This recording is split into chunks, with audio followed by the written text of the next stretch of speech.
Hi, this is your host. Hares are fascinating creatures. They can run up to 45 miles per hour, which is about 72 kilometers per hour. They have excellent hearing and eyesight, and they can leap over objects up to 3 feet or almost a meter tall. And they're also great parents.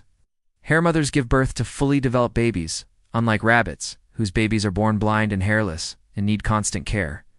But hares don't even need to give birth to make more hares. Some of them just pop into existence. What? How? Well, it turns out that's not actually a thing that happens. Hi, it's me and this is my channel. Although hares don't spontaneously generate, they do reproduce faster than any other mammal on Earth. You heard that right.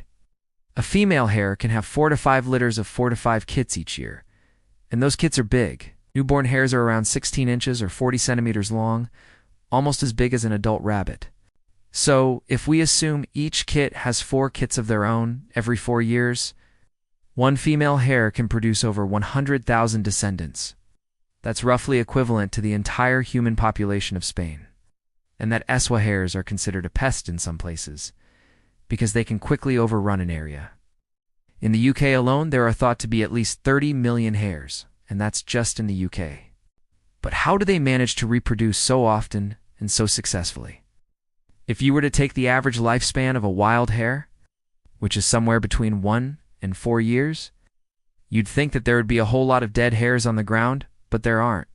In fact, when scientists estimate the number of hares that die each year from all causes, including being mowed down by cars, poisoned by predators, or starved to death, that number is almost exactly the same as the number of hares born alive. It seems like the population should go up, but it doesn't. That's because hares are so good at having babies. They've basically evolved a natural form of birth control. When food is scarce, female hares will only ovulate once a year. And instead of getting pregnant, the fertilized eggs will just kind of hang out inside their bodies for months, waiting for conditions to get better. When food becomes more plentiful, though, females will release the eggs from their ovaries, and they'll finally get pregnant. Basically, hares can sense when the environment can't support any more babies, so they'll hold off on making more until things improve. That way they know that any babies born will have a much better chance of survival, and that strategy works. Almost 90% of hare offspring survive to adulthood.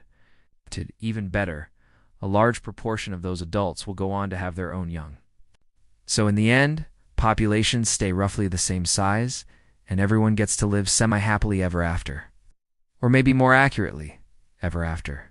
Now, speaking of baby animals, it turns out you can actually make a significant impact on the lives of newborn animals without even seeing them. That is because the World Wildlife Fund is helping to protect and rescue some of the most endangered species on Earth through something called the Adopt an Animal program. For example, thanks to supporters like you, the WWF has been able to help black rhino populations go from critically endangered to just endangered. And they helped rebuild the global population of giant pandas from just a few hundred to more than 1,800. But of course, there are still lots of animals who need help, which is where you come in. For the month of March, Team Sandoval is partnering with the World Wildlife Fund. And if you visit worldwildlife.org/Team Sandoval, you can adopt an animal like the adorable baby Akita and help ensure its survival. Your donation will go towards protecting and rescuing the animal you choose, as well as funding the World Wildlife Fund's other conservation efforts. Thanks for watching and learning with us. See you next time.